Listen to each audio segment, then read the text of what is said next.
What's up, Wally? It's what Jim, and let's do the game review for Astro's Playroom, which is a game that comes with a PS5.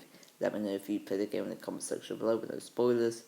As this is a non-spoiler review, as what I usually say, you can probably guess what I'm going to say by now. But I was very fortunate to get a PS5 for Christmas, and that's how I was able to play Astro's Playroom. That being said, let's get started with the good. So I thought the game was, and it still is, very enjoyable and fun to play. I thought the gameplay was quite varied as well, and I loved all the Easter eggs in the game. I won't tell you what they are, but there are some really amazing ones that really put a smile on your face. It feels like a love letter to PlayStation and its history, which I thought was amazing. And the vibration of the controller makes you feel like you are actually in the game yourself.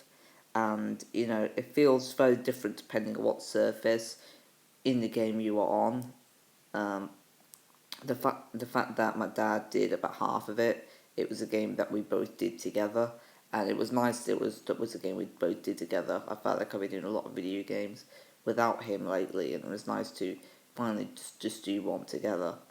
Um, I thought the graphics, I liked the look of it quite a bit. Obviously, they're not ultra realistic, but they still are pretty to look at. Um, and there are a great amount of collectibles to get, being not too many nor too little. It's not like there's only a few and you would get bored after I don't know. I just feel like there is a perfect amount. I don't feel like there's too little, but I don't feel like there's too much either. That's what I've really got to say for that.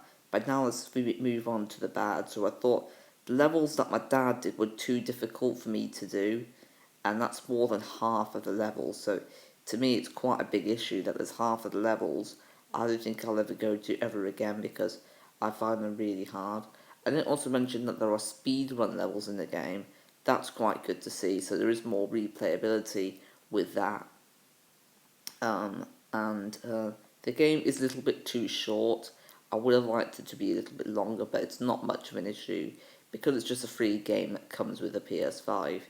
But now let's move on to the verdict of the game. If you get a PS5, play this immediately because of just how fun and enjoyable the game is, and it's a great way to know to see how the controller feels in the game, and for all these reasons, I would rate the game an 8.5 out of 10. I did love it. It was just there were a few, or well, most of the levels I couldn't really do, but that's all I'm going to mention for this review. Let me know if you've seen the film, not the film, let me know if you've seen the game in the comments section below, but no spoilers as it's a non-spoiler review.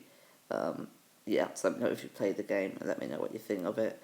And yeah, that's basically all I'm going to mention for this review. I would recommend it, definitely, as soon as you get PS5, play that game immediately. It's really, really fun and you won't regret it.